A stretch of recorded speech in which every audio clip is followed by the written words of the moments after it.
So then we are back with more understandings from the time of the Second Tabernacle services, where we find the Aramaic English translation of the word. This translation comes from the original manuscripts of the prophets of the Israelic lineage, so then we can understand the time of the end as per Yeshayahu the prophet. We find layers of understanding of the spring feast, the autumn feast, and also the returning of the cities of the Messiah laid waste for many centuries. As we read then Yeshayahu the prophet, from the 61st chapter then we find the sections where the Messiah himself then read during the time of his service.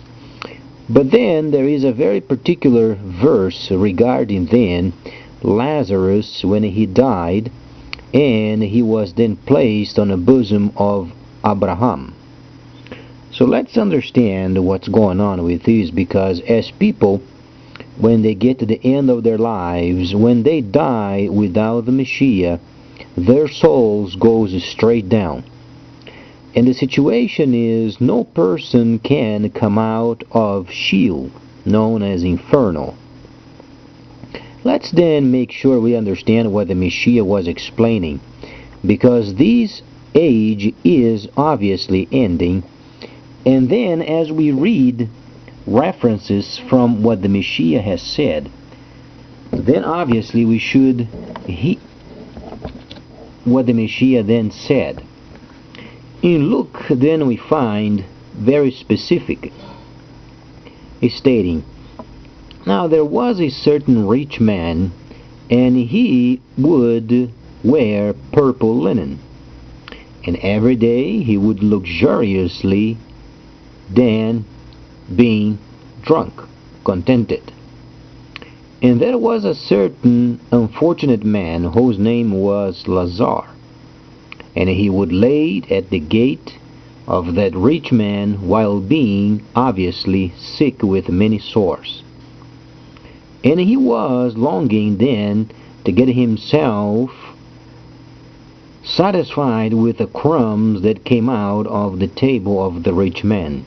Even the dogs would come and lick his sores. Then, had it taken place, this unfortunate man died, and then the angels came and had taken him to Abraham's bosom. And also the rich man died, and he was buried. And while he was tormented in Sheol, he lifted up his eyes and gazed from afar upon Abraham and upon Lazar at his bosom. And he cried out in a loud voice and said, My father Abraham, please have mercy, because I'm in this torment, and send Lazar that he may dip the tip of his finger in water and moisten my tongue for me. For behold, I am tormented in these flames. Abraham said to him, My son, remember that you received your great things during your life, and Lazar bad things. And now behold, he is comfortable here, and you are tormented. Besides these situations, a great chasm is placed amongst us, so then you can't come to this side, neither we can go to the other side. As neither are those from there able to come to us, and neither us to you. He said to him, Then, if then I could convince you to send him to my father's house, for I have 5 brothers, let him go and testify to them that they won't also come to this awful place. Abraham said to him, They have Moses and the prophets. Let them hear them. But he said to him, No, my father Abraham, but if a man from the dead should go to them, they will repent. Abraham said to him, If they do not listen to Moses and the prophets, they won't listen to you either. So then, the Messiah himself is explaining that during our lifetimes we then obviously have a choice either of staying with the world or teaching tabernacling. The Messiah himself was explaining this because obviously rich people, they have a tendency of going with the temporal things as far as money and then aligning with the world rather than spending time reading the Word and doing what the Messiah said to do and observe. Some people don't believe there is an inferno.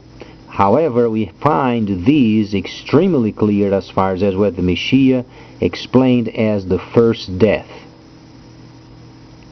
People without the knowledge of tabernacling, once they die, they go straight down to Sheol in torment and burning until the end of this age, where then this world then ends with a shout of sulfur. But let's then evaluate further why the Messiah said this, because he's explaining, though he was bringing then prosperity to this earth because of his obedience, people obviously would have a tendency of wanting more money, more prominence, and then at the end the soul then is lost. The Messiah has said, what is then for you if you then gain the whole world and at the end of times then your soul then is lost? And the Messiah then obviously is warning that there is a place of torment where then the souls of the people without him will stay until the end of this age. Based from these, not only from this section, but the world is lining up itself for the new system, and amazingly already has an internet. Few of these sites, they are obviously clandestine sites where you can get many items without having the proper location of your ID. So then it shows you that the new system of China is coming. However, the distinction of the situation is each person doing trade with China must be registered.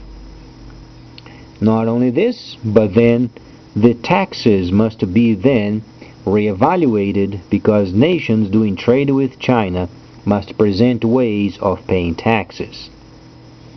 Other than these then, as we read what the Messiah has said, importantly, knowing that there is a place of torment, and without the Messiah the soul goes straight down. So please stay tuned, much more coming up.